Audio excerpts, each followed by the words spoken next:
Hello everyone, today we talk about medieval Parma from roughly 1200 to the end of the Middle Ages. I have made a video about the Parmas and Middle Ages. I'm restarting the historical regions series, so we had to complete these before moving on. So we've already seen essentially the history of the city throughout the communal age, right? The importance of the bishop, as many cities of the Italic kingdom, the relevance that the prelate maintained also in connection with the emperor, as a matter of fact, during the clashes, in fact, between the Lombard League and the Hohenstaufen. Parma had sided with, in fact, Milan against Barbarossa. And at the time of Frederick II, there were some uncertainties regarding this, mostly because of the internal politics of the commune that we're going to look at. Right, there were two parties at this point, being either pro or against the emperor. You can talk about the Ghibellines and the Guelphs. The first, essentially remaining in charge in Parma in this early period, and being, as a matter of fact, allies with Frederick II, right? And the important link here was the emperor's personal friendship, besides the political alignment, with Bernard of Orlando de' Rossi. The Rossi were essentially one of the most powerful families of Parma, and so you understand also they're the Parmesan countryside. I think we discussed this last time, but essentially the commune in Parma is one of the most aggressive in a way. Later on, it will have the most ferocious anti-magnate legislation. The Emilian communes, however, were more modest compared, say, to the Lombard ones. We're talking about essentially the right bank of the Po River, as they were essentially agricultural centers, right? The Parmesan cheese and ham, all this stuff existed in medieval times because the Emilians in general didn't have many industries like Milan, other cities of Lombardy really had in some terms of arms and armor production, things like that. But in this sense, they had a lot of demographic and agricultural potential, which meant in communal politics a strong people that tendentially opposed the affirmation of seigniories, right, that had started being a thing in the Po Valley, especially at the time of Frederick II, to catalyze this process of co-opting one clan, their leader, in order to be mostly, in that case, an imperial vicar, right? So having properly an institutional role within the Holy Roman Empire, the Italic kingdom, essentially being the imperial representative there as a sort of generalissima, commander-in-chief, at least of the local Ghibelline party, where it got down really to, and this had been favored naturally by the old links that existed in the Po Valley, especially think about the Veronese League, the Lombard League, etc., between the cities that were developing, as we'll see now, just their dominions within essentially what had been the old diocese, right? Which means that these were heavily populated centers surrounded by a very rich countryside that, however, didn't stretch more than few tens of kilometers, which meant basically that whichever neighbor that was the other city in the kingdom, in this sense, evolving towards a statal profile in the communal era, we have something like 30, right? So it was a pretty crowded situation, and ones that required this constant cooperation, alliances, in fact, essentially collective military organization, as a matter of fact. In this, some of the fiercest struggle today, we will not talk about them overall if it wasn't for the fact that the Parmesans scored one of the most famous victories over the imperial forces at Vittoria, as we will see now, that would mark effectively the demise of Frederick's ambition. He would die just a couple of years later, but in general, these were some heavy blows that, especially as far as the strategic position of Parma was concerned, were really heavy. Because as we will see now, most of these fights took place for the control of Parma in function of the control of the passes, of the Apennine passes between the Po Valley and the area of Luni towards Tuscany, fundamentally. And naturally, Frederick was very very watchful, right, on the situation to ensure a smooth crossing of the mountains. And so on. And the Parmesan countryside is, again, the Po Valley is a flatland practically, but and that's where the cities grow. However, there is this interesting Apennine background in this case. From the southern part, from the other side, you have the Alps. That is a bit mixed, because the commune, yes, has a jurisdiction, but it's something relatively new. It doesn't have the full coercive control of the entire countryside, right? In this comitatus, in the contado in Italian, you have several other entities, including smaller communes, like rural villagers' communes and or lordships, right? A very powerful one on the left, let's say to the west of Parma, was the Pellavicini one. That was just like another huge strip of territory from the Apennine to the Po River that they're, as you understand, had over the millennia at this point, basically marked the administrative boundaries and so on. That remained a power to be reckoned with. The up to the mountains, it was very difficult to control effectively. Even the local territories, the Cisa Pass, the one that Frederick wanted to control, was fundamentally at this point an autonomous area around Mount Bardone, that was also the seat of some noble lineages with their castles, with their land, that were practically impossible to dislodge from the city.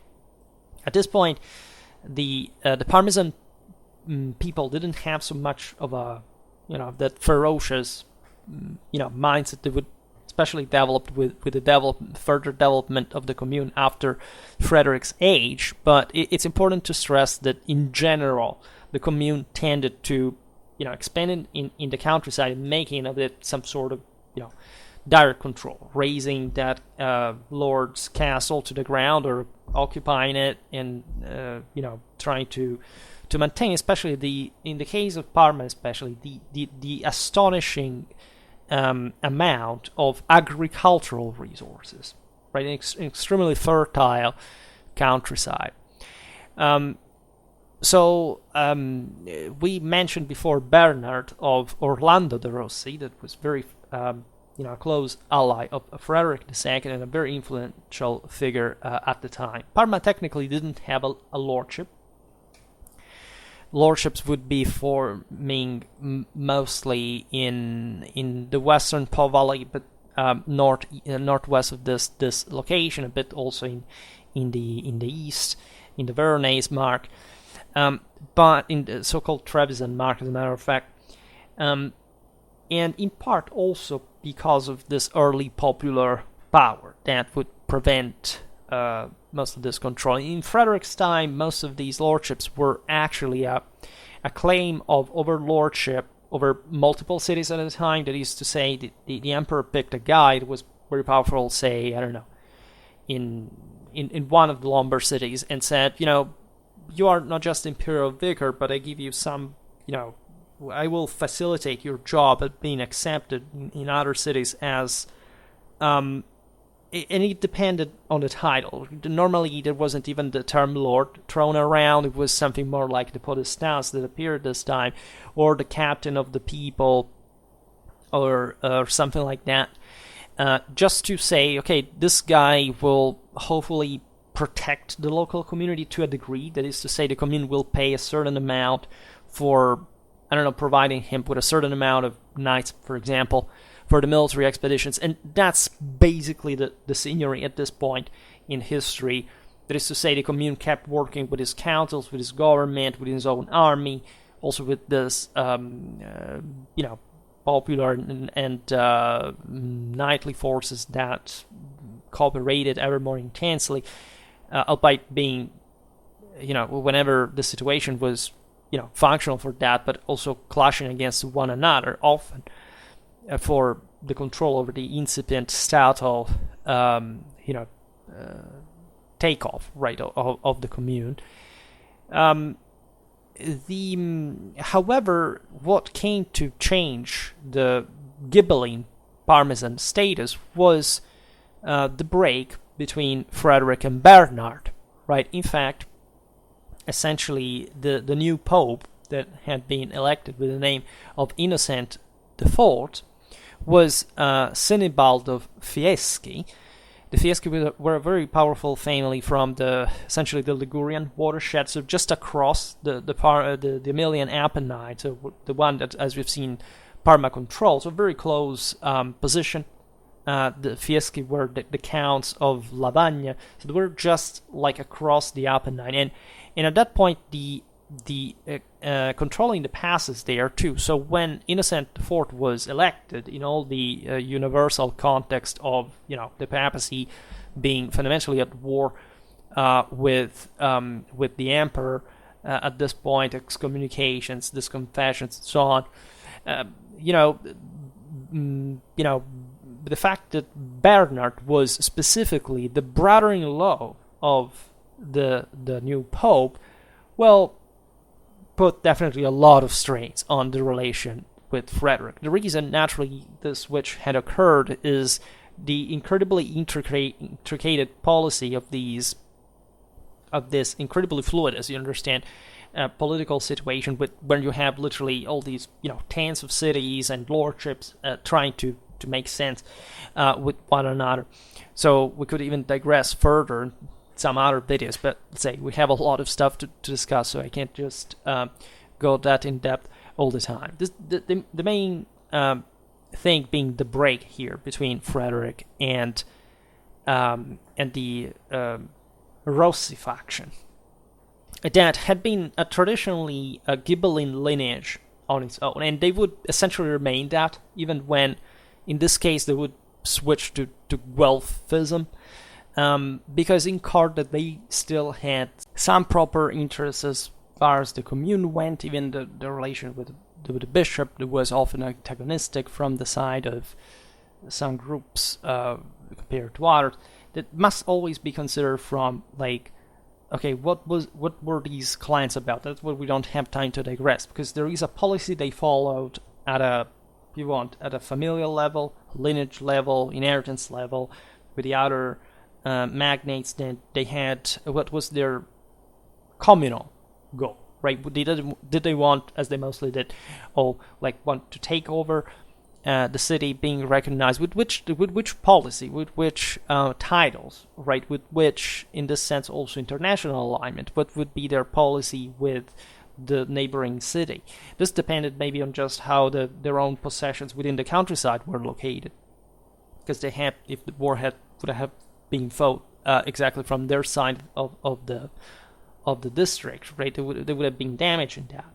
And then what was their policy in general with the papacy, with the emperor? And it wasn't just about either one of the two, as you understand in this case specifically. So it's really, and sometimes we don't really know, right? We see all this kind of back and forth, but we don't have just the rationalized explanation from the source about every single person involved here, because more or less these clans, as we will understand here, just for Parma, were numerous, right? And they had also different, like you say, this clan, but it has different branches. There is the Guelph part and the Ghibelline part within the same family, right? This kind of messed up situations, just in the Middle Ages, but that really, still exist nowadays. I mean, we just think of the Middle Ages because at this point it was not like a central institution, but these people were creating what would become our own central government, to exactly fixing the problems that the situation of that time required. the same Bernard de Rossi passed de facto in the Guelph faction when he met in Piacenza, that is the western neighboring city, another very important one because it's just on the Po River, and it's a pretty large one of this old of Roman origin, with the papal legate, right, Gregorio da Montelungo. And in this, the Rossi were joined by the San Vitalis, the Fieschis, the Lupi, the Da Correggios, and all these Guelph families that had been expelled from Parma by the local imperial podesta that at this time was Testa from Arezzo. As we'll see now, when we talk about the imperials here, we have to realize that Frederick's army in Italy was mostly made up of Italians themselves. Arezzo is a Tuscan place. The Podestas used to move. Arezzo was a traditionally Ghibelline city. And so they would provide, say, this guy for ruling on behalf, let's say, at least carrying out an imperial policy in Parma, because the emperor himself has located him there, and the guy has expelled the Guelph families. That this was really made lots of videos about the essentials of Italian communal politics. These are all typical means. Mostly the holdings and the properties in the city were confiscated or reduced. Maybe part of the family could stay, but the leaders, the males, could not, and so on. At this point, there is another player, that is the bishop, right, whose authority in Parma continued to remain very high in these very years, thanks to imperial support, but in general, in Parma, since traditionally, we can argue from late antiquity, in the administration of the city. In fact, in the Parmesan documents, you always find things like the Pars Ecclesia, that literally means not much the international Guelph party or the papal one, let's say, but rather the fact that the bishop really counted more here than other figures, and mostly the commune was acting on behalf of the same bishop when expanding in the countryside, even in territories that belonged, in fact, to the city diocese, right? In fact, there is this exemplificative long controversy that arose between the Parmesan commune and the bishop over the collection of tithes at the very beginning of the 13th century, these very years. And it wasn't on that occasion, in the other struggles that followed, that in 1230 the Bishop Grazia had a special rotulus drawn up, literally, in quo sunt descripte fere omnes ecclesiae et capellae civitatis et diocese Parme, that is to say, listing the tithes due to the bishops in every circumscription and ecclesiastical community of the diocese. The bishop, again, was very powerful, had lots of land, and there was naturally a struggle with the commune over, how much of the revenues would have had to be paid to the commune for the protection of the same lands and things like that, and how much instead pertained, as it was in not much just in the ecclesiastical only, but also in the feudal tradition, because as we've seen very often in our videos about Ottonian history, especially the Italic kingdom had been controlled through this essentially confirmation of episcopal power, and the attribution to the same of a comital one, so essentially a lay power, right, among those as bishops throughout the high Middle Ages had the fact of being already ruling the city on their own. So the aforementioned document confirmed that the lay authority, so the commune, continued the struggle for a long time to completely withdraw itself from episcopal authority, right?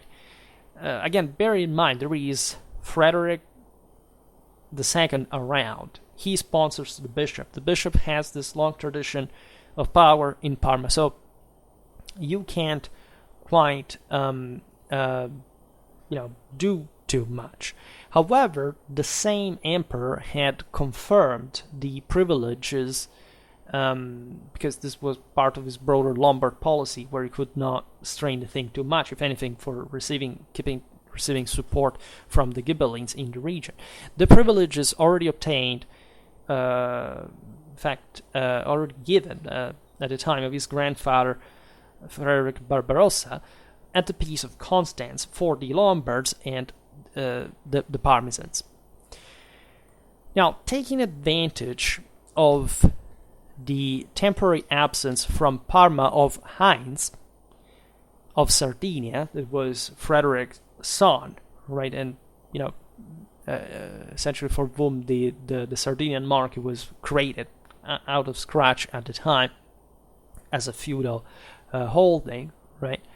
The army of Guelph exiles, under the orders of Ugo Sanvitale, decided to face the Ghibelline forces in Parma, right, returning from the country. These exiles lived essentially in the countryside, as we've seen before, because it was plenty of castles, etc. They could not simply be, taken out all at once, because nobody really controlled everything here.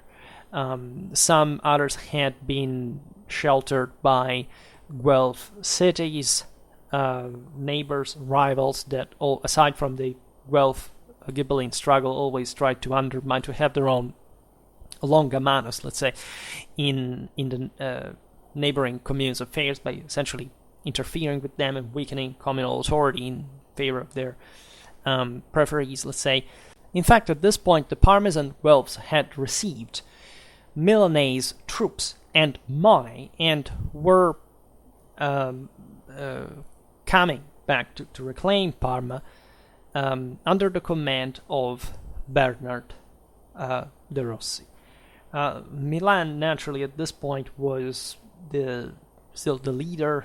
They would always remain the leaders in Lombardy. They had an enormous power just on their own, and Parma is not really very close to Milan. In fact, as we will see, the area of Emilia would remain essentially a frontier area, even for the same Milanese signory later on to fully control the place that was always, in fact, ruled over by by sponsoring the local clans that could be say bought in the process.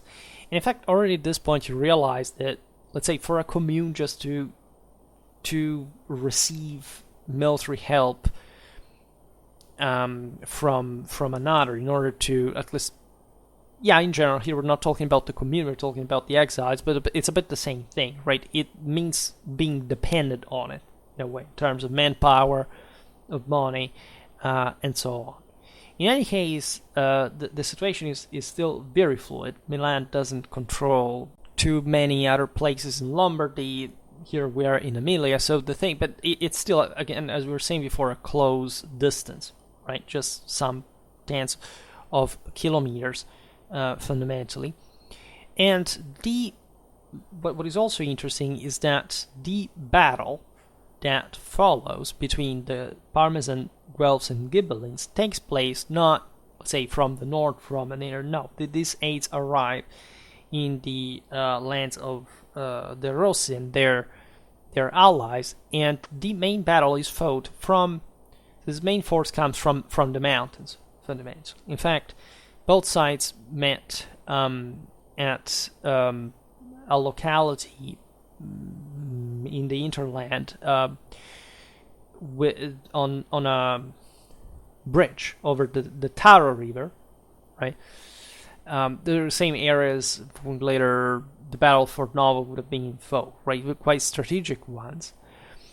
This area is, at least this battle was fought in a not better precise area between Noceto and Ponte Taro, which are two localities. In any case, the Podestà of Parma, that bear in mind was a Ghibelline, had gathered around him the main representatives of the other Ghibelline families, magnates of Parma. Important names are Manfredo da Cornezzano, Ugo Maggiorotto, Bartolo Tavernieri.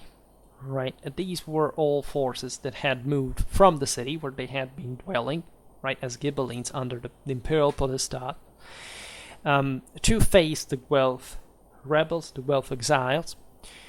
This battle was fought on June the 15th, 1247, and this is a bit of a legend, but apparently it was not the right day to give battle because the leaders of the Ghibelline faction had just returned from the wedding banquet of the Tavernieri's daughter and were therefore weighed down by the food and wine consumed. It's a bit of an excuse. This enterprise would have been in reality a bit more scrupulous. The important thing being, though, that in the fray, the podesta of Parma, Manfredo and Mangiorotto, quickly fell. The Tavernieri was seriously wounded and taken to a locality known as Costa Mezzana, and having de facto lost their leaders, talking about times here at the peak of essentially feudal warfare, right? These clan leaders fought from the front as mounted forces, and they would target each other because they knew how politically relevant they were for their own clienteles. So much that when these Ghibelline commanders were killed, were wounded, the rest of their troops was fundamentally crushed, and the Guelphs managed to dispel them and marching on Parma, taking control of the city once again. This was a huge deal because in one battle, it wasn't always to be given for granted, because you do have episodes in which the rebels even managed to crush the communal army and still not managing to march over the city. Even if there was something going on in the city itself. But the most important thing now was the international situation, because Parma had passed from Ghibelline to Guelph, and Frederick II was furious about it. He was beyond the Alps at the time, preparing for the siege of Lyon, right? And so a big deal, because we've seen the vicissitudes of Lyon, especially in those videos about the Dauphiné recently, and this essentially border city that the French were hegemonizing, and that still was part of Burgundy, an imperial possession. But Frederick, learning of the fall of Parma, decided to abandon the preparations for the siege of Lyon herself and headed to Parma. Right? Just think about how important the city really was. Like, Lyon was a consistently important center, but Parma, especially for Frederick's Italian strategy, was at the time more important. And Frederick was not very tender-hearted, and especially against the Lombards, he preferred to wear probably his grandfather's mask, and so going as hard as possible, so much so that some of his Ghibelline Lombard allies advised him to act in ways that would be, would grant a bit more of a, negotiation possible rather than just being wall against wall. The emperor proposed to raise Parma to the ground and replacing her with a sort of city encampment, which he gave orders, famously enough, to build at the end of June 1247, and to which it gave, famously enough, the name of Vittoria, so in Italian, victory. This is a big deal because I don't think there is anything remaining from it, but this settlement was created as the emperor's military camp in the locality of Grolla, right, probably coinciding with the current fraction of Fognano. And we know that Vittoria was made up of brick houses, a church, and a mint. So the idea was literally razing Parma to the ground for her betrayal and substituting literally with another city created out of scratch that bore the name of the absolute principle of the Roman imperial universal Catholic tradition, the one of victory par excellence. So this meant a siege of Parma. Vittoria had been created to blockade properly the city, to deprive her of her precious agricultural resources. In fact, this siege was very hard for the population of Parma and her countryside that was devastated brutally. So much so that the commune was reduced to exhaustion. Right, imperial means were quite effective. But even in this case, there is a military opportunity that is promptly taken, as at a point Frederick left the encampment, going to a hunting trip in the Taro Valley in the mountains. And for this reason, on February the 18th, 1248, the Parmesan troops, commanded by Giberto de Gente, assisted by Gerardo da Correggio and Bernardo de Rossi, in a sally, attacked the city of Vittoria. Right, routing, literally, they simply ran over. We'll talk about this because it's an interesting, it's an interesting clash. Their opponents and put in the encampment to fire and sword. Right, basically the imperial army was crushed by the Parmesans. In the large booty brought to Parma, there was also the royal crown, the extreme symbol of the Parmesan triumph, which they placed in the local cathedral. And in the baptistery that you can admire here in some of the pictures I uploaded, the Parmesans would keep the carroccio of the Cremonese, right, as the latter. This was it's a Lombard city siding with the emperor. In fact, making that up to the defeat had made up the backbone of the imperial forces in Lombardy. This aspect is fascinating, essentially because it would maintain, it really was a debacle. It would be the last chapter of Frederick's military activity, and essentially opening to the demise. Consider that this Emilian cities had proven to be quite tough as far as the strength of their infantry was concerned, as we've seen before. It's difficult not to make the parallelism with the other video, like with the Thebans or the Boeotians. This kind of latecomers to to this kind of city-states forces that mostly were embodied by Lombardy at this point, but a bit at the margin, with a bit poorer, but with lots of agricultural resources that could just overwhelm with sheer brute force the even more sophisticated armies. Here we're talking about the army of the Holy Roman Emperor. So much so that at the Battle of Fossalta, by the way, the Bolognese, so in another Emilian city like Parma, had defeated and captured the same Heinz of Sardinia, and that would remain, he was spent the rest of his life imprisoned in Bologna.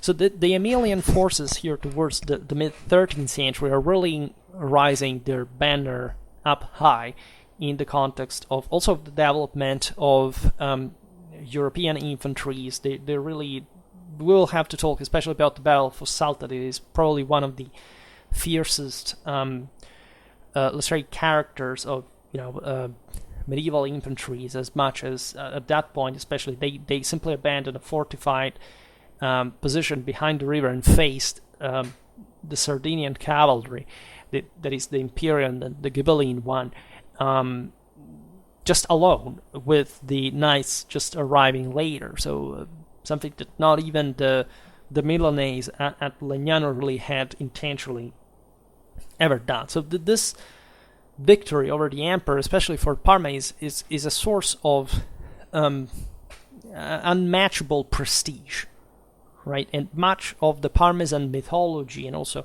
in the clan of the Rossi later on, in terms of saying we are the true Ghibellines, especially as we'll see now in the time in which the La Scala's imperial vicars will try to take over the same Parma. They said, we are the true Ghibellines, you're not, right? We are the ones that really remained free in their intent, more primitive, a bit more less developed, but still having that kind of character. Things were really different at that time, because actually, as we will see now, Parma would degenerate in a sort of, not necessarily a populistic, but still a sort of crippling policy in front of these greater lordships of, especially talking about Milan and the La Scala.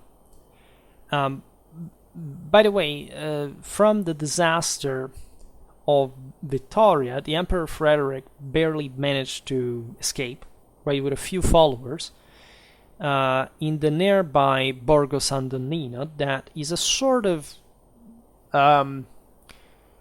almost aborted commune, right, in between Parma and Piacenza, as far as it could literally be another commune with another district, etc. But it was something a bit more in between, and of great in the, especially in the heartland of the Pallavicini's territories. That would be contended between Parma and Piacenza, especially for interfering in each other's district. At the time, the emperor managed to enclose himself in the Borgo San Donnino's fortifications. After that defeat inflicted on him by the communal forces of Parma, Frederick would have to give up any ambition or project of imperial supremacy. The two battles, so that of the Taro River and this one that led to the destruction of Vittoria, are also a legendary event depicted in the hall of the Rossi's deeds in the Rocca dei Rossi in San Secondo of Parma. That naturally, in much later times, when the Rossi had also made their considerable fortune, was recalling the active role of the family that the family had right in both battles, right? This is a Renaissance villa more than else, but it still echoes powerfully, because again, I think I've never seen on YouTube anything about, say, Fossalta or Vittoria or whatever, but again, this is a bit like the ABC of medieval military history, and this is yet another proof that the world does not study its own history, which is dramatic, because, well, let's not digress further. I'm not talking about small local events that were aggrandized. No, these were kind of major military issues. For the time standards, also for the numbers involved, for the international relevance acquired, but nobody really cares. So in the first years of the 13th century, we find a document that fundamentally tells us that a substantial body of communal laws has already been established in Parma, and that the local organizations were really thriving on the base of this quite rich countryside. Also the strategic situation, as we've seen, you have basically these Emilian cities are all across the Emilian road that goes from essentially the Adriatic up to the northwest, and it and at the same time this axis is set latitudinally from the Po Valley to Tuscany. That was Parma specifically, at least in that section, to control. More importantly, say, even than a more important city like Piacenza, just in the nearby. So again, rich countryside, strategic position, the so-called four arts of Parma, that is, the guilds of butchers, blacksmiths, shoemakers, and furriers, had by this point an undisputed supremacy over the others.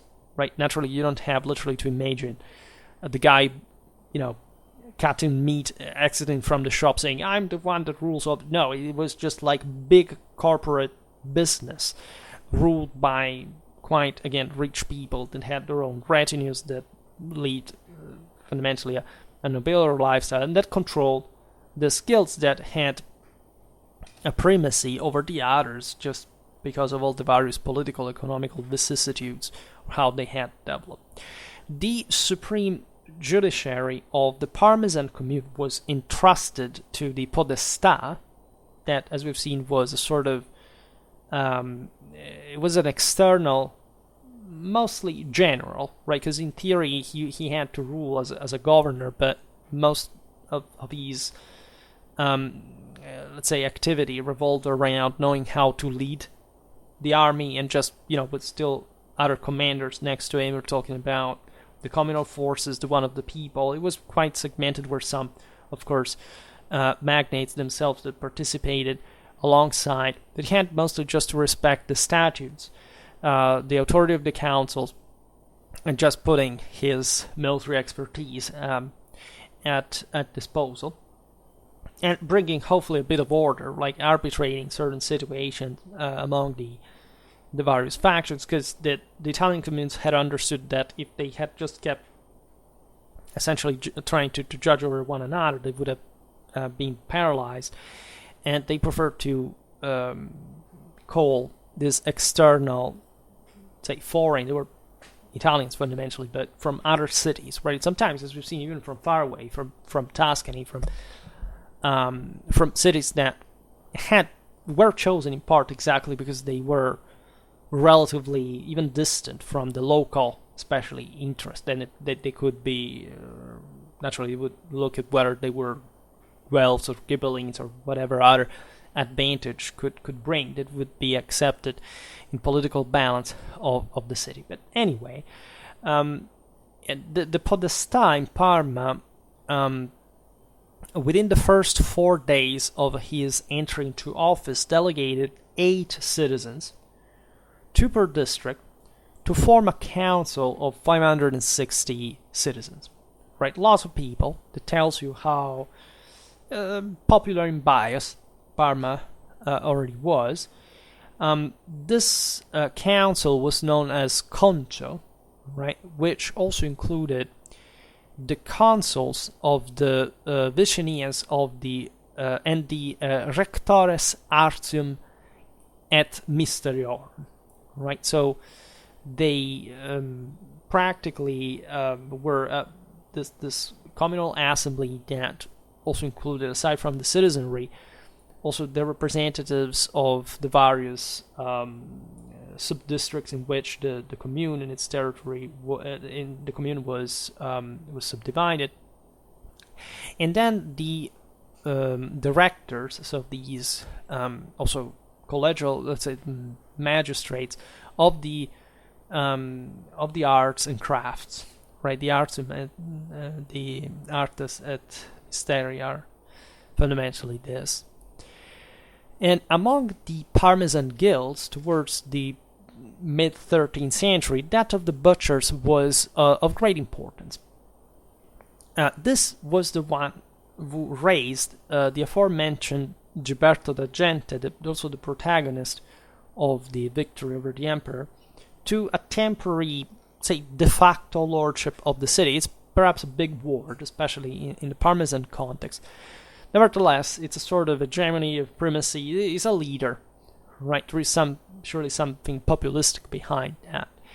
And the friar Salim Bene, that is a Parmesan, famous Parmesan source from the time, says that Gilberto would concentrate in his hands essentially these 3 offices: the one of podestà of the commune, essentially the office, the captain of the people, and the one of the merchants for 5 years, right?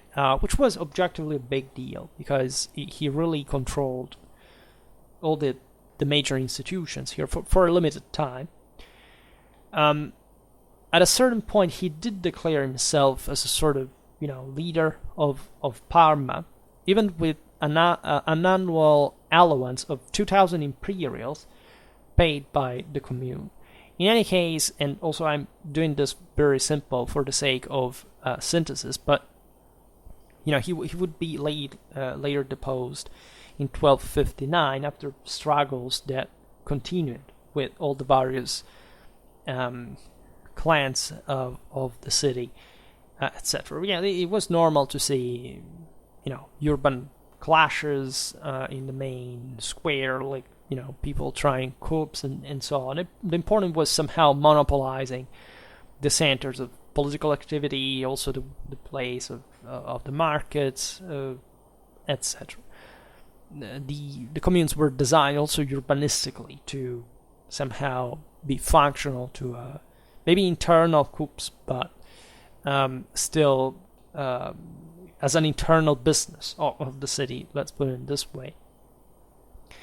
The statutes of the Commune of Parma from 1256 to 1304, while confirming many of the previous communal provisions, established the supremacy, finally, of the Guelph party and of the so-called Society of Crusaders, which became the arbiter of the commune. So Parma fundamentally veered towards a more liberal direction. They, as we've seen, expelled this kind of autocratic figure.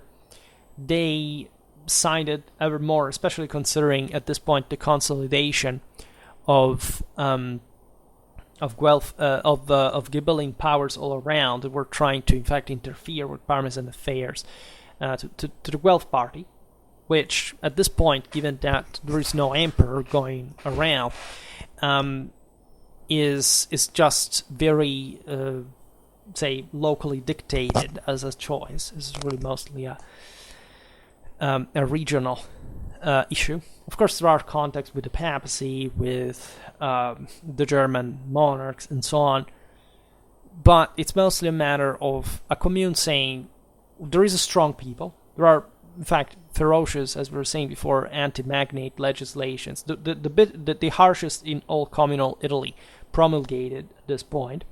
They're relatively late, but this tells you how, in fact, it normally happens in this community. If the commune, the later, the fresher the commune was, the later the people emerge, the more extremistic it usually was.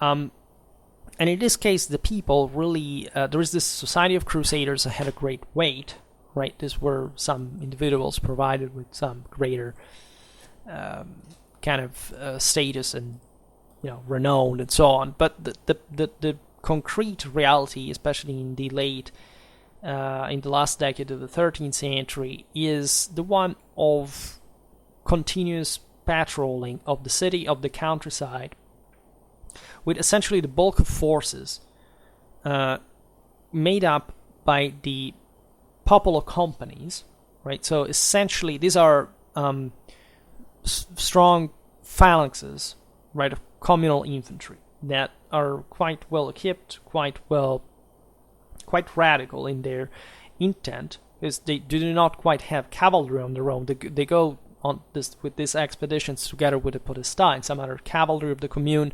Parma does pay, like the other Italian communes, some mercenaries at this point that cost a lot, telling the truth.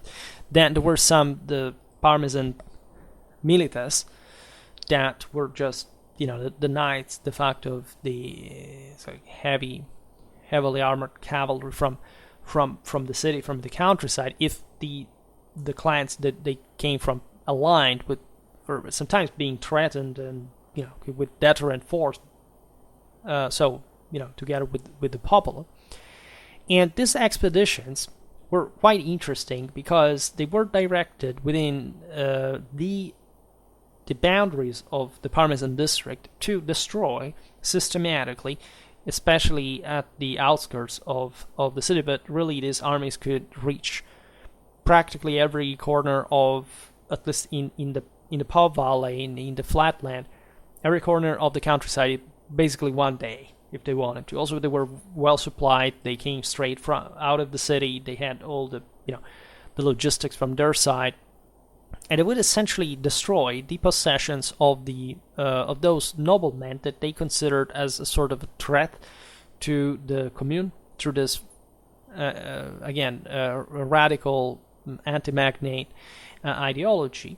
They would raise their properties to the ground. They would again do all this with some kind of methodic scientificity, and gradually taking control of at least the richest part, or at least some of the most strategic parts sometimes too, of the countryside. When you talk about these districts, you have to imagine, literally at the time, a multitude of, at least several tens of castles in the form of, naturally not major fortresses, but still pretty consistent ones, and with part of broader systems of fortifications, and in fact were quite difficult to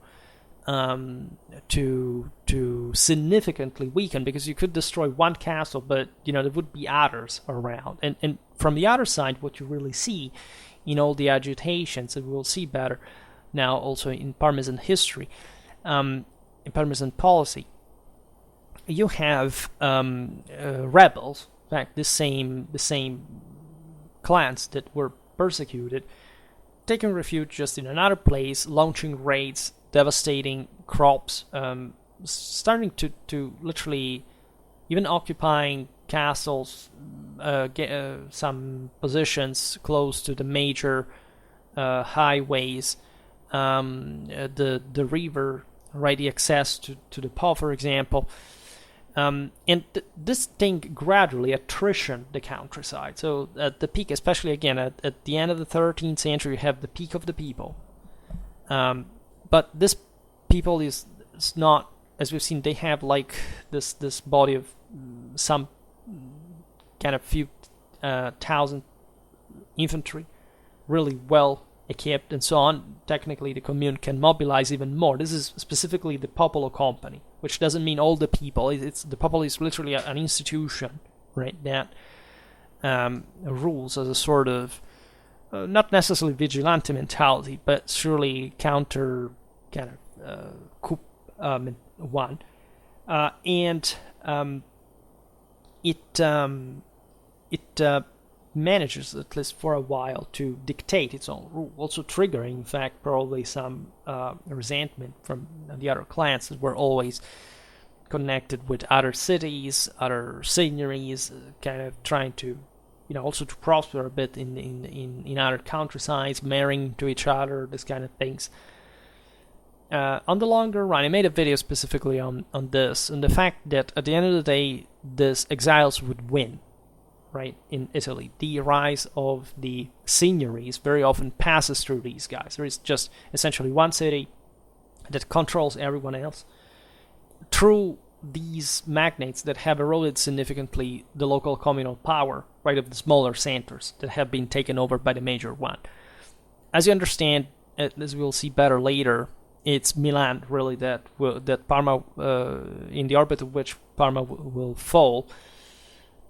Not before others, as we'll see now, many others had tried, right, including, essentially responding to a Parmesan request of help against other kind of bigger guys. And there is a bit of an equilibristic policy, especially from the Rossi, to keep the commune alive. But these years, especially at the end of the 13th, the beginning of the 14th centuries, we'll see are crucial. And the Parmesans spent more time fighting against each other than actually making leverage of their extraordinary demographic and agricultural resources that were wasted and essentially burned in the process of this continuous warfare. Between 1253 and 1303, for therefore like half a century, the Parmesans reconciliated with her traditional rival Cremona. The countryside of which is just north across the Po River. They don't literally face each other, because Cremona, I think, is closer to Piacenza even than Parma. But there is just like the space, especially because Cremona's district is a bit weird. It's a bit more oblong, right? From the Lombard side, it's less regular than the Emilian one. And so there were lots of areas in around there, also bordering Mantua, Brescia, etc., Reggio, that could be used like to make mass raids. A lot of amphibious operations, by the way, because there are lots of river crossings there on a flat land, right? So there's a lot of interesting military history, river warfare. We will have to talk about that at some point. In any case, again, mostly Parma and Cremona are at peace at this point, in the second half of the 13th century. This brings beneficial effects on the economic life of both cities. This prosperity was, however, still weighed down by the bad effects of the bloody and inextinguishable struggles and feuds between the various factions of the city, which in Parma were relentlessly encouraged by what the historian and humanist Flavius Blondus will call as the Quatuor Domus Parmenses, right? So the main four clans of Parma, the Pellavicinas, the San Vitale, the Correggio, and the Rossi. These are all quite well established families. They have bases a bit all around Parma. The Correggio will be very important and mostly connected with the city, but they had, for example, most of their lands in the neighboring countryside of Reggio in the east. That was a bit of a weaker commune between Parma and Modena, and so in this case, the weaker the commune, very often, and the more these magnate households prospered, right? The Correggios, we'll see now, would essentially hegemonize Parmesan politics for a substantial time before the final affirmation of the Rossi. Now, in 1293, the San Vitales, however, tried their move by at least trying to introduce the Este family into Parma. Right, the Este were from the other side of the Po Valley in the east, on the Adriatic, essentially. Just by the way, bordering with the part of the Venetian terra firma. They were traditionally Ghibellines, right? They were lords of Ferrara, and exactly in those years had extended their control on the neighboring communes of Modena and Reggio, so pushing towards Parma. They were really powerful. There was a bit of a void there. There were some alliances with the La Scala and so on, but everybody at this point was a bit suspicious of one another. It was especially the wars in these areas, also quite marshy ones, trying to storm fortresses, towers, etc. It cost really a lot. Just hiring the mercenaries was extenuating, right? So Parma goes at war with the Este because the San Vitale fail to let the Este in, and even though Parma basically manages to keep the Este out, still they spent really a very big amount of money, and from within the Parmesan countryside, you realize that some rebel factions start to strengthen at the communal weakness, right? The Rossi here are the ones that already had, as we've seen, maintained for a longer time a specific prestige, but their prevalence would be interrupted in 1303 as the Ghibelline faction commanded by Gilberto III da Correggio took power by banishing Guglielmo de' Rossi and the Guelphs from the city. Right? Again, when we're talking about Guelphs and Ghibelline, especially in this case, it's a bit all very blurred. The Rossi traditionally were Ghibellines, as we've seen, but they had just headed the Guelph faction for how this was called locally. The Guelphs were a bit more the liberals, a bit more the can say necessarily the populists, but the ones that said we don't want kind of leaders, but then they would cheer them by a degree as they turned populistic themselves and still eroding their own state. So what we see very often here, so that you can't understand even there is no canon, say, of traditional conservatism or liberalism here, but they tendentially are a more popular force.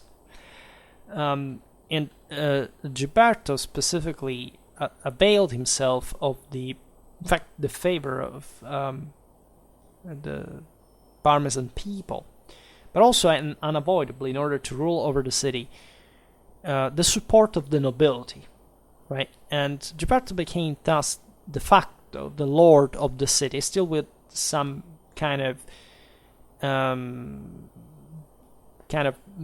the mantles, the definitions such as defensor sancte pacis, ecclesia mercadantiae, artium et mysteriorum, protector et gubernator. So, defender of the ecclesiastical of the holy peace of the church. This was again all connected with the prestige of the local church that, as we've seen, had also been backed by the emperor at a point. So that's here the weird thing. It's as if the church here had been Ghibelline, right? You understand how messed up it is. Then the merchants, the arts and crafts protector and governor. Gilberto had a kind of, very nobiliar way of thinking. He didn't care too much about Parma herself. It was definitely the most important city that he governed. At some point, he was lord also of Reggio, of Cremona. At least there was this sort of overlordship, but never the full control of it. Parma was the richest place, but also the one on which, for this reason, Gilberto depended more on the locals, both the magnates and the people.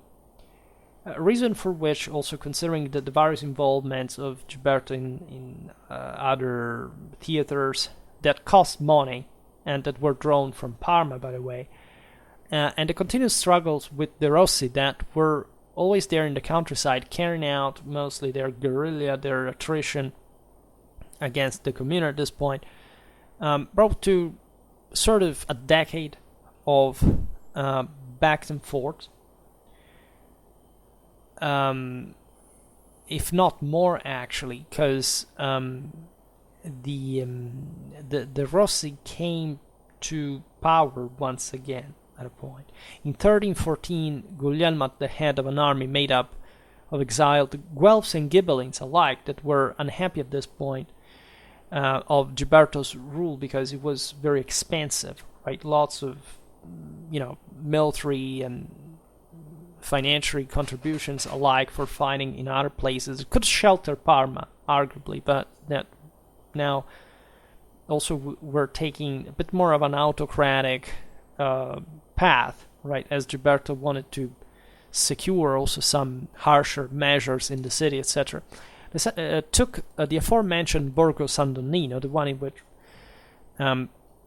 half a century before the emperor had taken refuge, and this place became the seat of the rebels that could not really march on Parma, right? The context here is important because it's we're talking about Ghibellines fundamentally, and that are counting on the support of the emperor.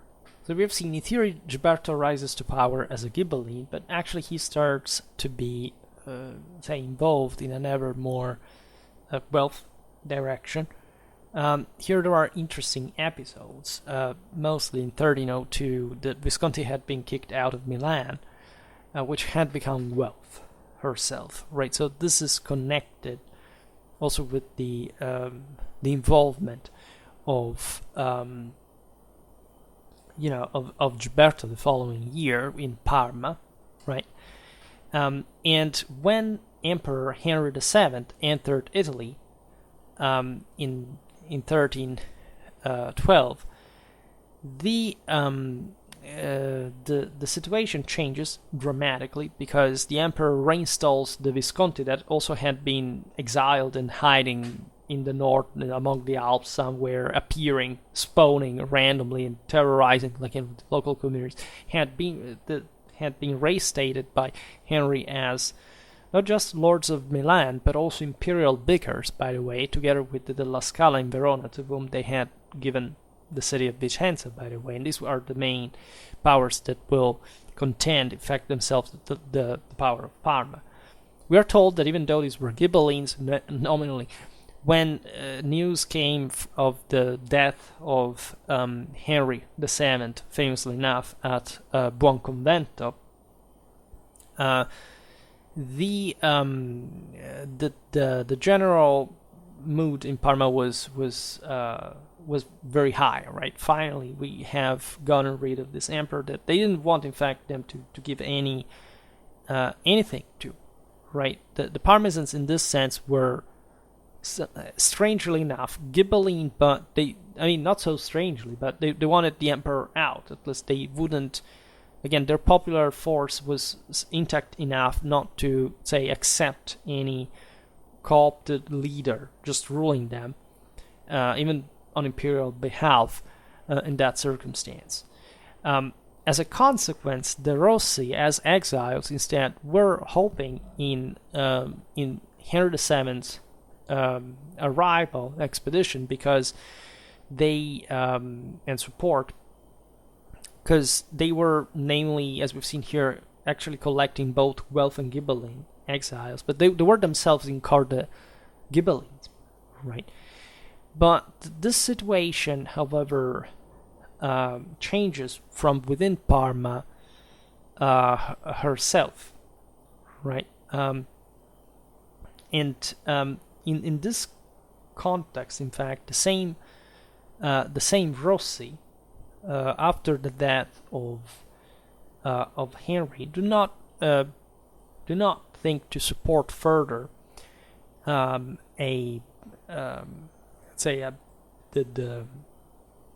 example, the Milanese or whatever. They actually turn to Robert of Anjou, right?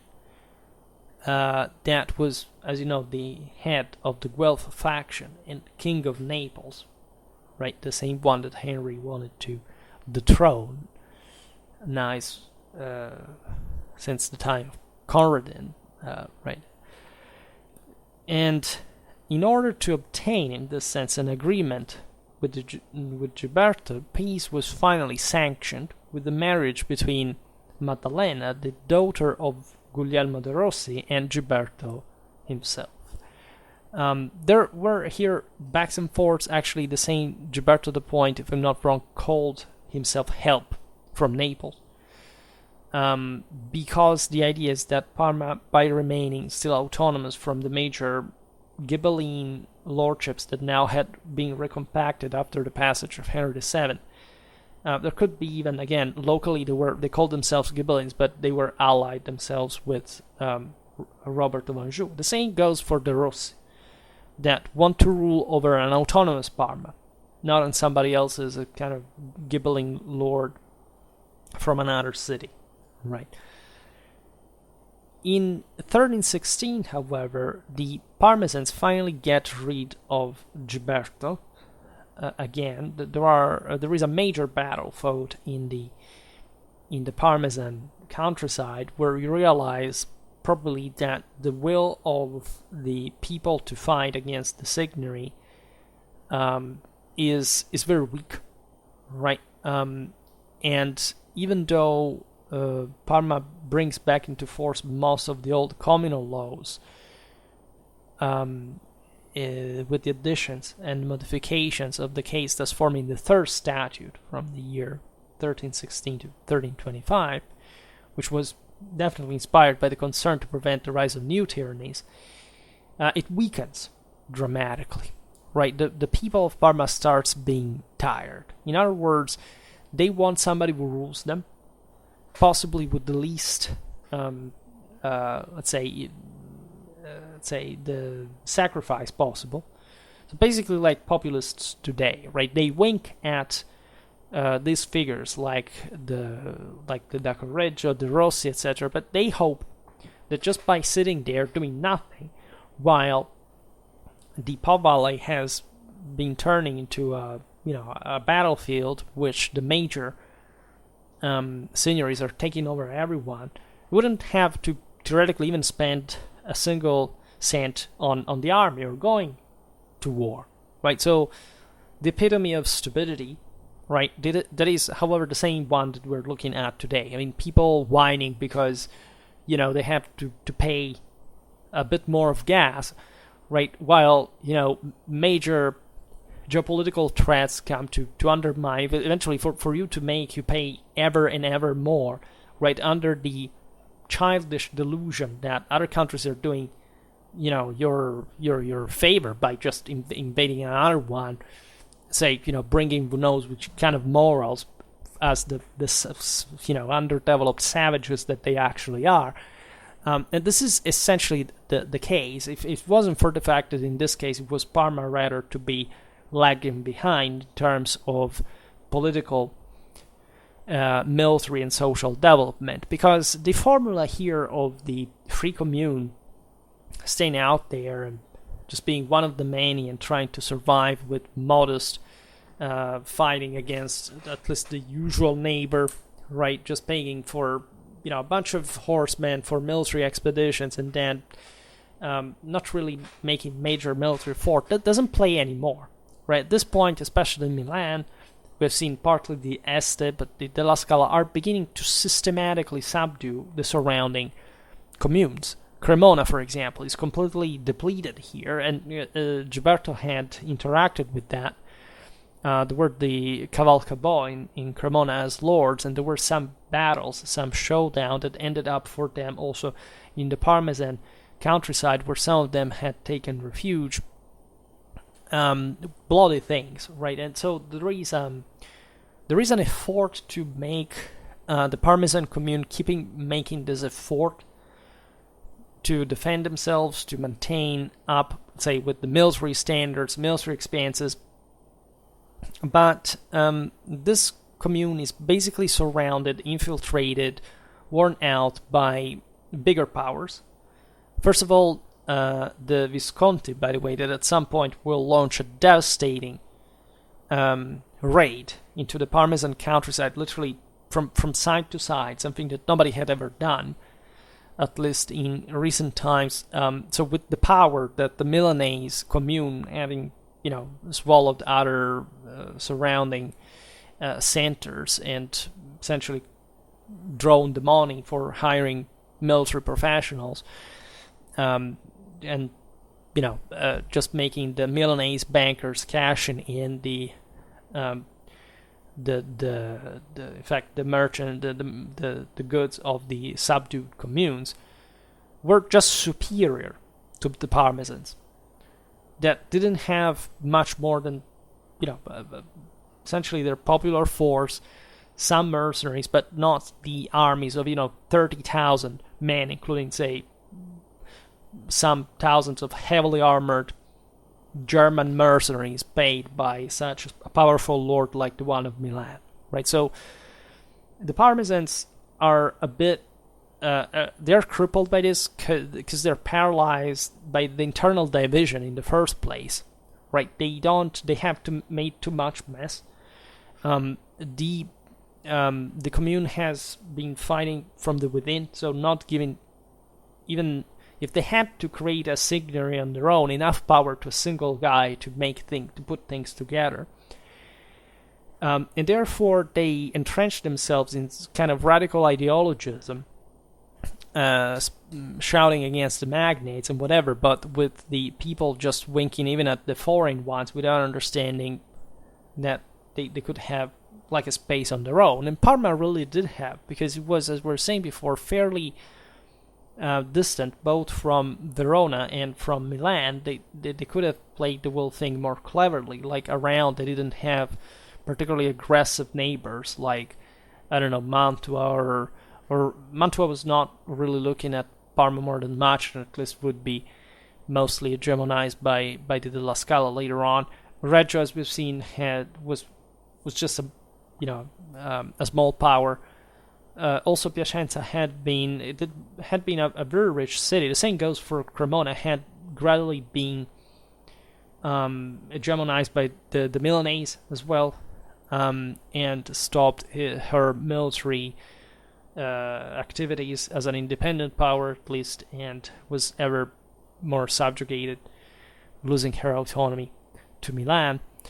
So Parma, in a sense, Piacenza was a bit of a more similar to a Lombard city than an Emilian one by some degree. So the Parmesans, as we've seen, have this late people in their political chronology that allowed them to, in fact, still not develop a stable signory by this point, but to the cost of still remaining impaired as a single power. Gilberto had tried to do that, right? But at a cost that, had burdened Parma herself, rather than consolidating a compact rule effectively over, say, Cremona or Reggio and these other communes. The Rossi had finally affirmed themselves too late, right? Essentially, in 1317, they had managed to drive out of Parma for good. Gilberto took a refuge in the Reggio area, so from the one he came from, he had most of his possessions. There had been, again, savage fights regarding to this contention, and also a significant amount of blood spilled by the Parmesans, that in all this, again, were continuing to try, at least, to tame the rebels from the countryside. It was becoming ever more permeable to external communes, signories, mostly the Milanese, that were always looming on the city. And further strife was in fact fueled by this. For other 5 years, when you see Rolando de' Rossi finally securing power, expelling the San Vitale in 1322. At this point, the situation is really serious and compromised. Like, the communal army doesn't quite work anymore. Troops lack equipment, will more than else. The Rossi have started to hire a bit like mercenaries on their own, so with a bit more of a privatistic mentality, and they are starting to carve their own signory in the city. Right, Rolando de' Rossi has de facto become Lord of Parma, and at this point, given that he was fighting against the Visconti and the Della Scala, he strengthened, even though, again, he believed himself to be a Ghibelline, the ties on the Guelph side, and in particular with the papal legate Bertrand du Pouget. This situation is interesting because Bertrand du Pouget was sent to Italy. This was a Provençal cardinal, very friend with John the 22nd. Was a very warlike pope that spent like an enormous astronomical ciphers for war, specifically the one against the Visconti. In fact, Bertrand du Pouget had been sent in the early 20s in the Pau Valley to crush the Visconti and to de facto made of the Pau Valley a papal province. And the city that had given support to Bertrand the most had been Parma, right? Also, Piacenza, others had supported them, but the Rossi took the opportunity to at least become a great power base for the legate. Not immediately, after actually the papal army was defeated by the Visconti in Lombardy. And using Parma as a sort of, in fact, basis from which the papal army could launch raids, attacks, trying to conquer other cities. And actually the papal stay was quite beneficial for the Rossi in relative terms, because, again, Rolando was appointed Captain General. The guy was a valiant commander. Definitely he was also a shrewd politician. But the problem is that the papal army, that was made up mostly of mercenaries, treated the Parmesan country as just a land of conquest, not the one of a friendly. And this really sucked the Parmesan district dry of resources in the process as well, right? Eventually, the papal legate understands the situation there. There is literally nothing more to loot, so he will move to Bologna, where he will essentially create a sort of court on his own, keeping to fight mostly against both the Visconti and the La Scala, so an enormous amount of resources spent to actually fail to dislodge the main Ghibelline signories from the Pobali, but still being quite a pain behind for them at the same time. Now, in all this, Ludwig the Bavarian, Ludwig of Wittelsbach,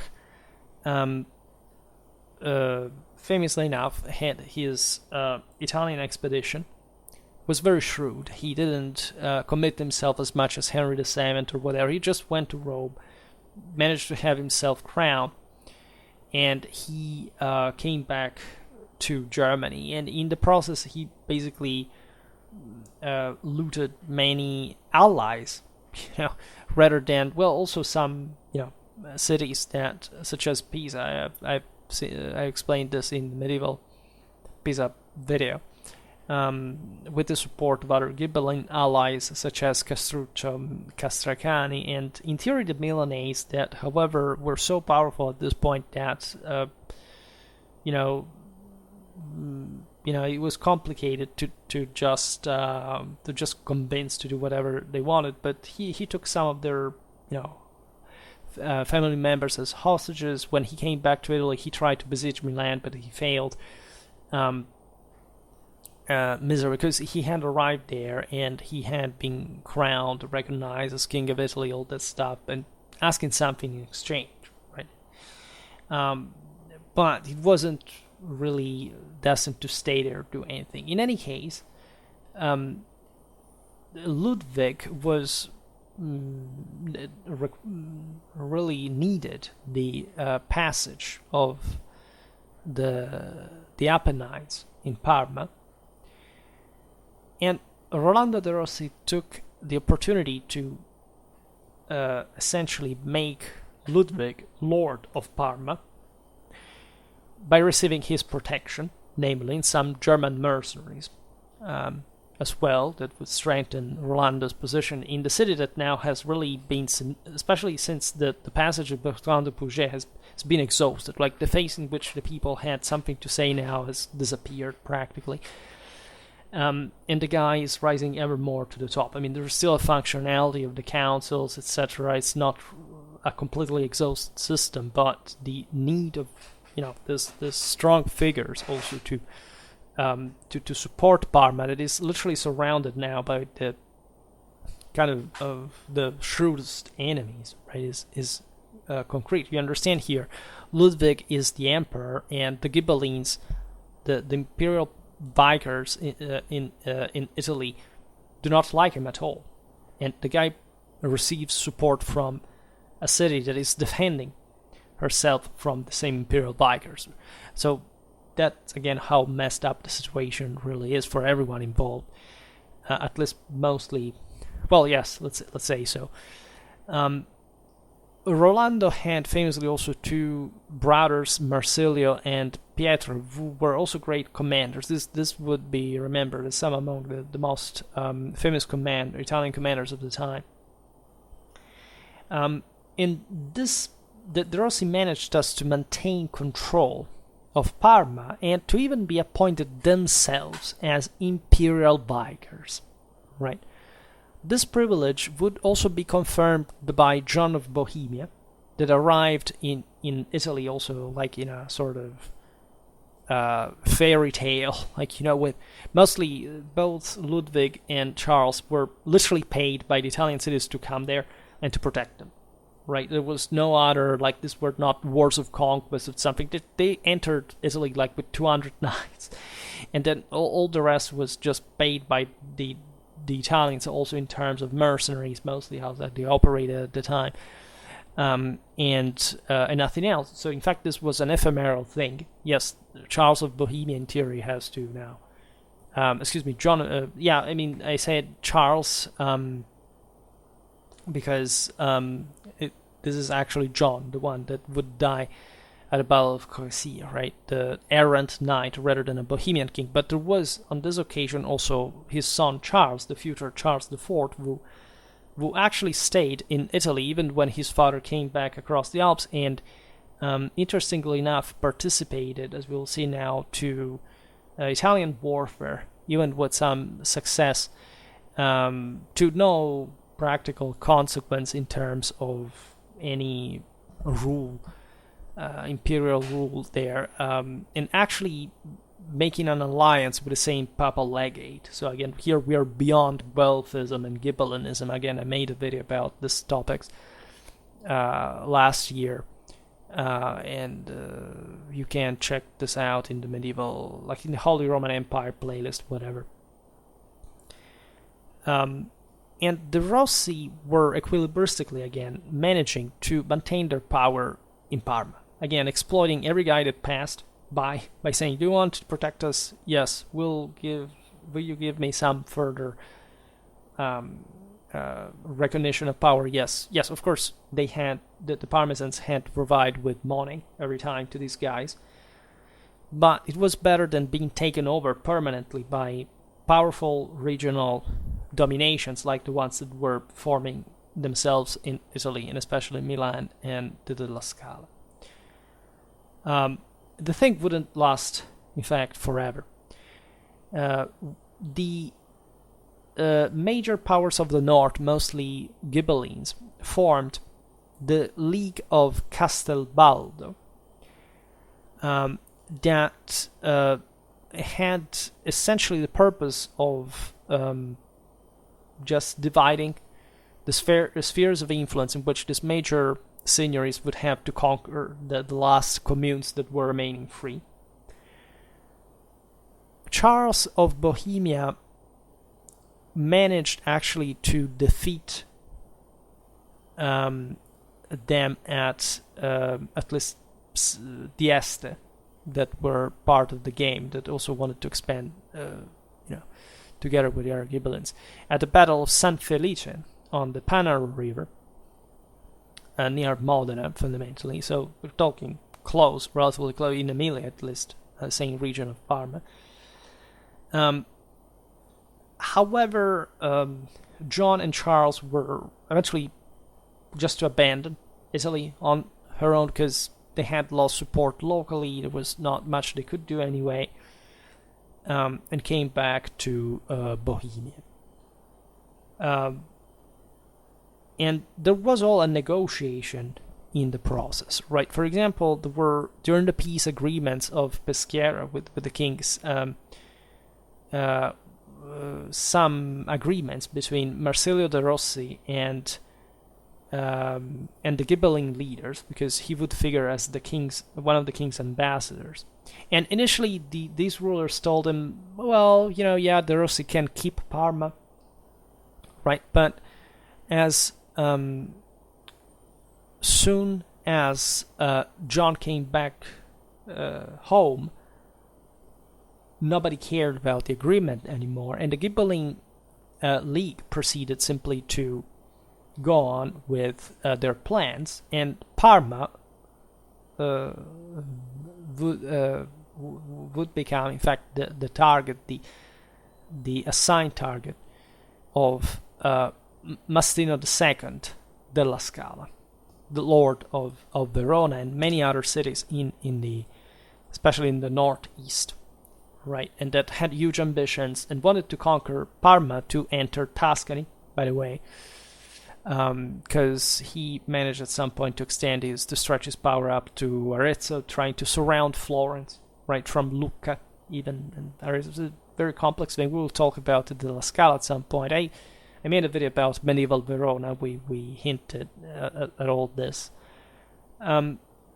So what happened there in 1335 is the siege of Verona, which of Parma, excuse me, that was carried out by Mastino della Scala. Not really in the typical way with, blockading the city just everywhere, siege tower. Yeah, there were some episodes, there were some assaults with ladders and stuff, but it was easier actually for the Della Scala to basically occupy with this huge army gathered from all their subjects, friends, allies, whatever, just to loot, again, the entire Parmesan countryside, making the city suffering like hell, like never before, trying to enter it at some point with some assaults, some of which were repelled. But at this point you realize that the Parmesan countryside is destroyed, right? People do not have money anymore. All the whining about not paying taxes for having an adequate military went out of the window. Some of them actually preferred the Della Scala taking over. And De Rossi could not handle the situation, right? He had actually, Rolando had been fighting against the same Della Scala with his German mercenaries.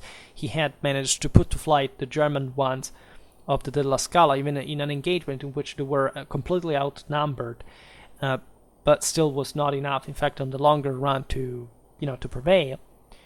And De Rossi leave with this sense of the fact that they were the true Ghibellines, that there was also a sort of mysticism. The German mercenaries are brought to the church because they were very important for defending the city, and they had their swords and the imperial insignia blessed on the altar, and all these things before battle. All the mysticism that is the strongest perhaps in Italy at that time in terms of the imperial ideology, so neatly outlined. Again, the Visconti and Della Scala were imperial vicars, and especially the latter were very ideological too in terms of their connections with Germany. They were also married into the imperial families and so on. The Visconti were even more powerful, so they actually didn't care. They cared only about Milan and the dominion they were creating, their army, etc. They would just buy titles, but they didn't need to boast something more than the power that they already had, telling the truth. In any case, Rolando was forced to cede Parma to Mastino on June the 21st, 1335. Thus the Rossi were again banished from Parma, but always actually being around. Actually, they became wealth commanders in the Florentine Venetian army that would successfully crush the Della Scala signory. By a good revenge there. Then, the stories are sad because basically the Rossi brothers either died. One died during a siege at some point, and his brother died out of exhaustion in the same way. But I mean, they were some of the finest commanders really of the time. There's all a history behind their families we will see now. In any case, now Parma belonged to the Della Scala, which began to fortify everything for fear of revolt. They took all the wealth they could. They really placed the Della Scala insignia everywhere in the city, etc. They would control the city until 1341, when their power had already been broken and the city had remained there inner corner without doing much, contrarily to some other cities that had rebelled. In any case, in 1341, Parma fell into the hands of Azzo da Correggio. So again, the Correggio that pop out again, and however do not have much power anymore because they're a minor lineage by now. In 1344, Azzo in fact decides to give Parma to Obisso III of Este. So there is this brief Este signory until 1346, when the city definitely entered the orbit of the Duchy of Milan. This passage is important because the Visconti are the most obvious power, let's say, in which, especially after the collapse of the La Scala, the city would fall into. They were expanding fast in Lombardy. They had the richest places. They had the best government. They were the most solid. They had already put an end to the problems of discipline with mercenaries in their army. They had regimented them, disciplined them quite ferociously. They were entering Tuscany. So Parma was just like one of the other cities that had been exhausted by this prolonged warfare in the early decades of the 14th century. As we were saying before, the Visconti would mostly rule Parma through the factions that had historically contended the same power in the city. Right. Mostly, however, the city was occupied, was controlled at the point by a Visconti official, sent official, etc. So that it wasn't easy even there to control a city that was relatively far from Milan. But there was not much that the city itself herself could really do now on her own. Actually, it was this fact of the fragmentation of the city, the fact that she lost the opportunity of having at least a single lordship on her own. Like, it could have ended under Milan, but still as allies, right? Still with a lord there, but the people got in the way. They stopped. This was the point. The people could say, okay, we don't want lords, let's defend our countryside in arms, let's develop an army, let's pay taxes for it. No, they wouldn't. They collapsed morally and materially, right? But as a consequence, since they had not formed a lordship, they had all these fragmented clans that could not prevail over one another, right? So they couldn't have something that, like it had historically happened in, I don't know, in Ferrara with the Este, or in Verona with the La Scala, right? Or the Gonzaga in Mantua that had risen to power exactly at this point. They remained a bit, fragmented just in the district. The city was there, was of course the center of it all, but she had been depleted even properly of a political consistency towards these families. The Visconti in 1341 had already come to conquer the lands of Parma. In 1346, the city recognizes within the lordship of the Visconti. And this control would have been intermittent, but still continuous in the broader picture under first the Visconti and then the Sforza, till the end of the period covered by this video. And the Milanese lords strengthened the Parmesan fortresses. They built a new wall. The large square was definitely fortified. The most important thing there was having this sort of citadel of castle within the city that could not be stormed by any rebellion or of the people or something, and that would be connected to other fortresses, and so that the lords could still pour troops inside and all this stuff. And it generally worked at this point. And we have at this point other families, such as the Terzi, that come into place. these descended from the ancient da Cornazzano that we mentioned before. In the second half of the 14th century, they remained at the service of the Visconti with Niccolò the Elder, and it was followed in this role by his sons Ottobuono and Giacomo.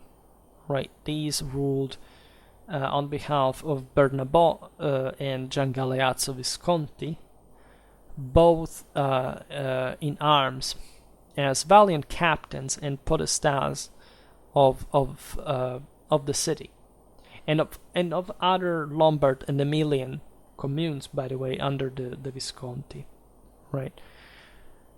This allowed Parma to have at least some sort of lineage continuity in her lordship, and also with some relative autonomy. For example, after the death of Gian Galeazzo Visconti in 1402, the city was involved in the political turmoil that led to the dissolution of the Milanese power temporarily. This was a bit the problem of the Visconti, that they had managed to establish a very strong dynasty, but every time the dynasty had some kind of succession problems, of course, this great domain over northern and central Italy would largely shrink to the surroundings of Milan once again. And of course, they would come back trying to conquer everything again. But in the meanwhile, the various subjected cities could try to recover part of their lost autonomy. Right? Not again that Parma could do anything about it anymore, because she had probably been deprived of the tools. Right? Milan was building a regional state, and that simply to a next level in civilizational development, these centers had lost for good, right, in their history. So there were wars in the city, in the countryside. The Terzi family prevailed at this point. And their major exponent, the leader Ottobuono, Count of Tiziano and Castelnuovo, as Marquis of Borgo San Donnino, became in fact, and also legally, Lord of Parma and Reggio from 1404 to 1409. Needless to say, the Terzi were bitterly opposed by the Rossi that were always there, in particular Pietro and Giacomo, that were the sons of Bertrando Jr., that had been advisor and also executor of Gian Galeazzo Visconti. So we're talking again about lineages that are essentially struggling for power locally, but still within the orbit of a Milanese state that is rising. After an assault by Ottobuono on the Rossi fiefdom of San Secondo in the Parmesan district in 1403, a brief truce was sanctioned in 1404 between the two families in order to have Pietro and Ottobuono sharing de facto the lordship of Parma. Right, and as you can expect, these agreements wouldn't last long. In fact,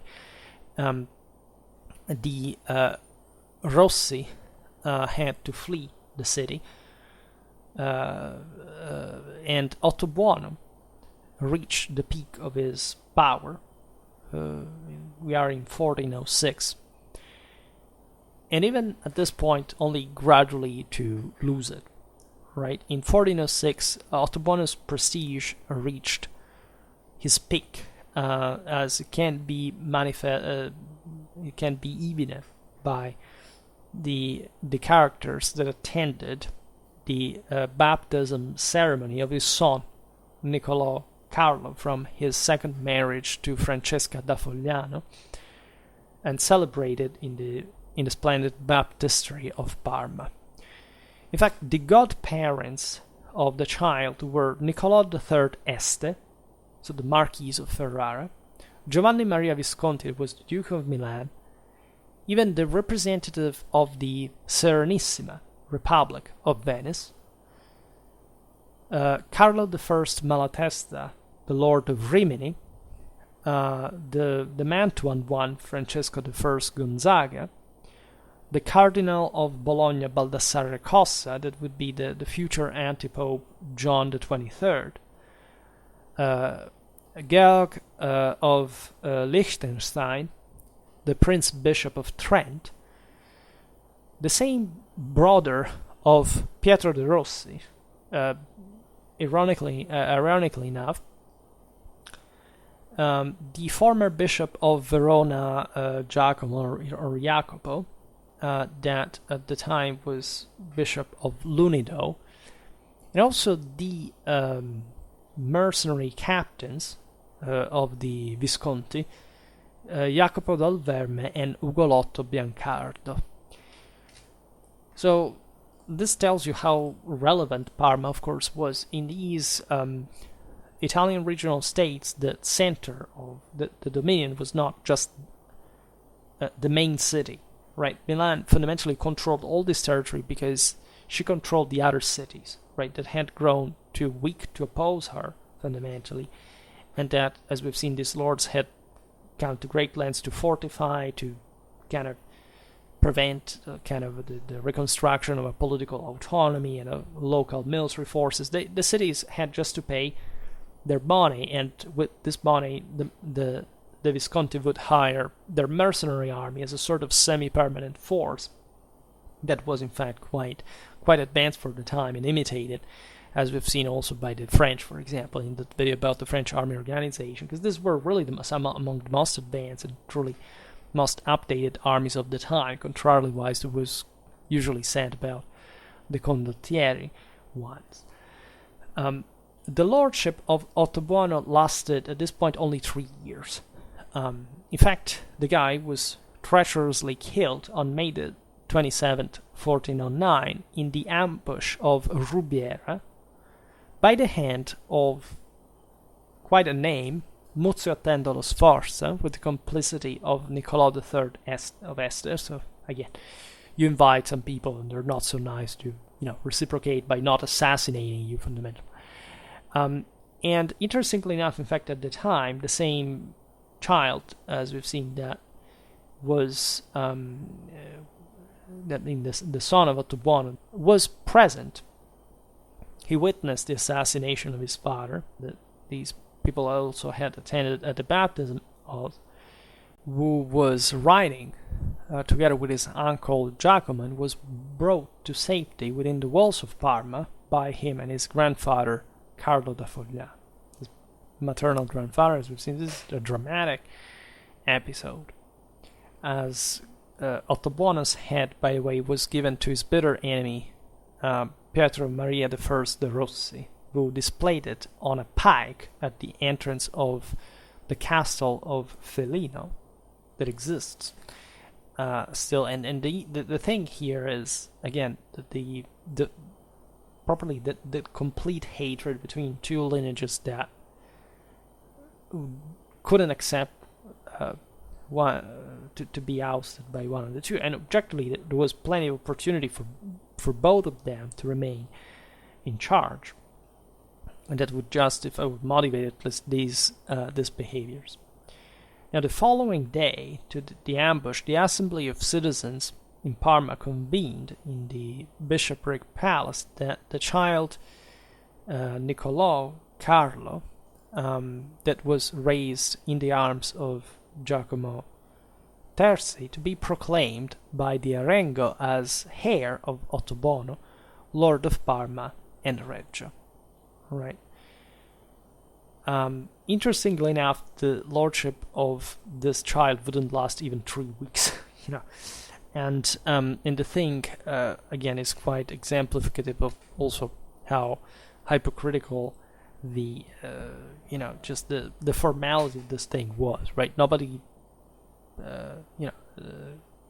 this was just to claim like a continuity, searching for a stability, but at the end of the day, it just highlighted all the problems that existed within the system. Now, in June, the Marquis of Ferrara, in fact, took with his army possession of Parma and her territory that couldn't oppose itself to the Est at this point. The Este managed to maintain Parma until the time of the killing in 1412 of Giovanni Maria Visconti and the succession to power in the Duchy of Milan of his brother Filippo Maria. The latter dedicated himself a bit to reconstruction of the Milanese state. As you know, he would be one of the greatest rulers of Milan, and he had quite an eye for military leaders, soldiers of fortune. Francesco Bussone, especially known as the Carmagnola, Niccolò Piccinino, Saint Francesco Sforza, would in fact be the blood-taking, eventually the same control of Milan later. He managed as a ruler also to maintain the neutrality of Venice, but also of Florence and of Genoa, a precondition that allowed Milan to gradually recover after the successory crisis the main cities of her domain. That is Lodi, Como, Bergamo, Brescia in Lombardy, Cremona too, Piacenza in Emilia, and finally in 1420, on November the 13th, the same Parma, concluding the peace with Niccolò III of Este that, as we've seen, had essentially controlled the city up to that point.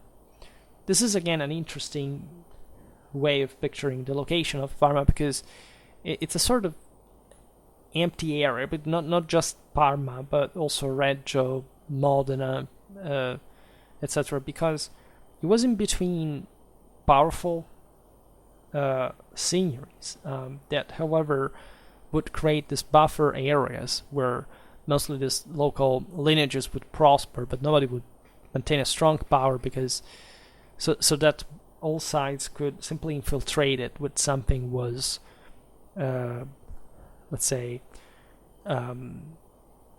going wrong, and so nobody would immediately lose such a major asset. As you understand, this destabilized the area somehow further. In 1421, Parma presented the chapters of dedication to Filippo Maria Visconti, thus remaining under the Milanese dominion until 1447, when the Duke of Milan died. As you know, there is this. I made a video about medieval Milan, but we will have to come back on it because it's really a dense history, right? There was this brief passage that is the only exception to confirm the rule of a Milanese popular government, the Ambrosian Golden Republic, that lasted a few. In fact, the same Parma claimed her independence from this strange republican experiment in Milan that was, traditionally like the city of lords by definition. No doubt about this. So much so that the same Parmesan,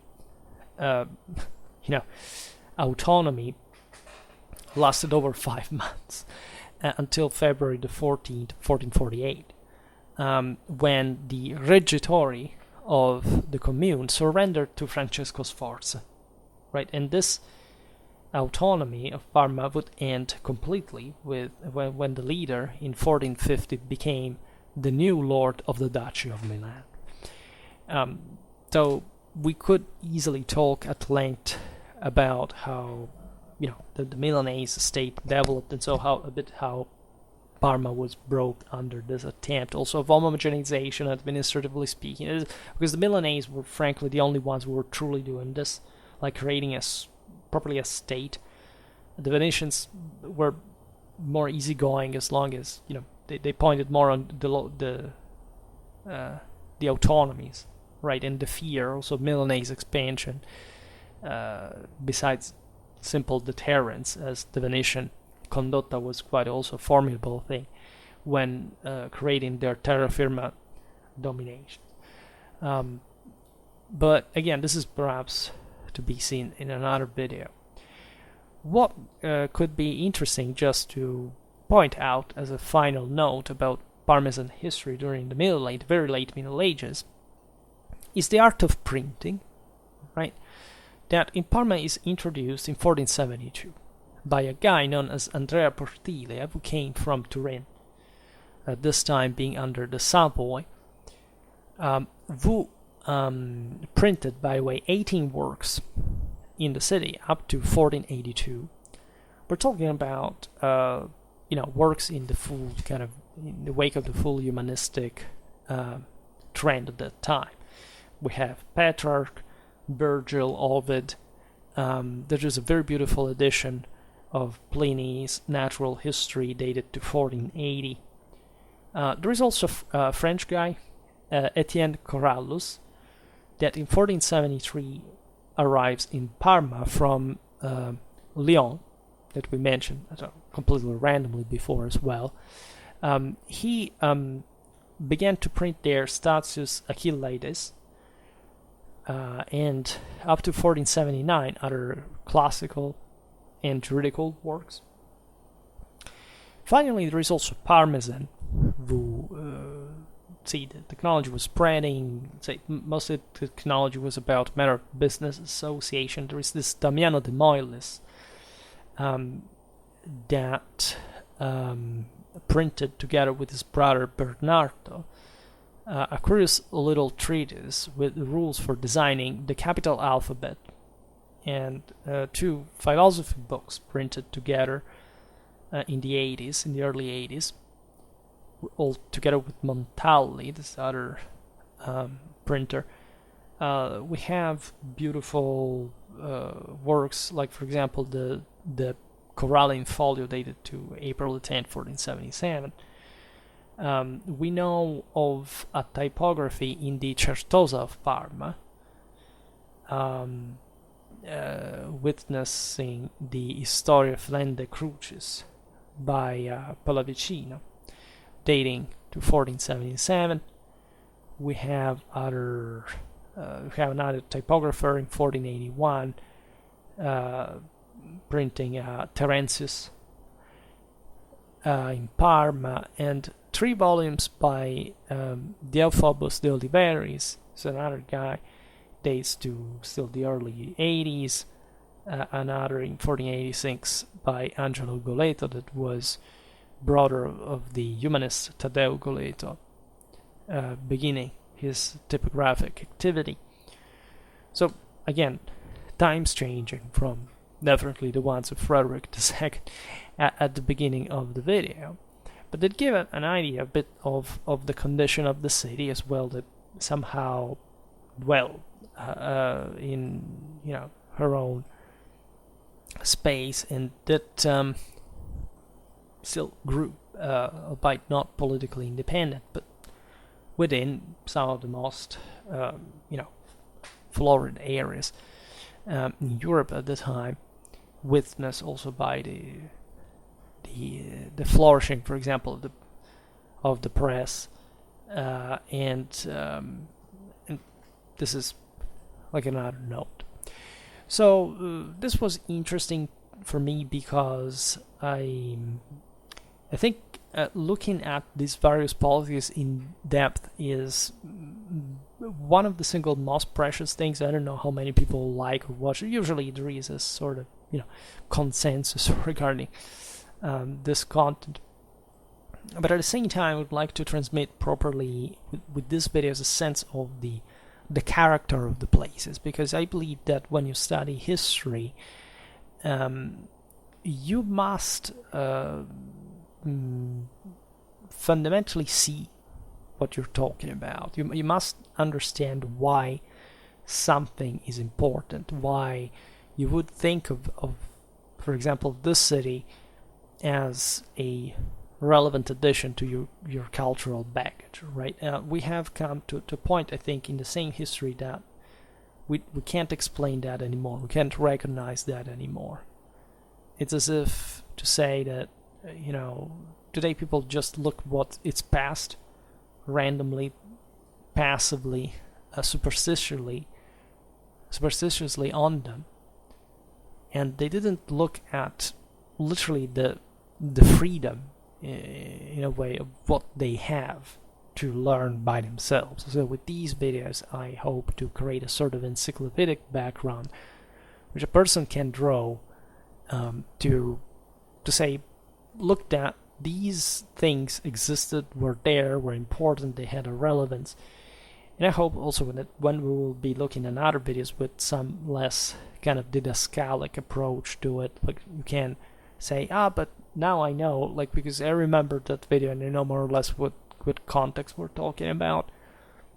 That, as far as history is concerned, is really everything, right? The more you know, the more you can know properly from a mental point of view. And this is something which we're getting de-habituated dramatically, thinking that machines will think that for us, or that our critical skills are practically irrelevant.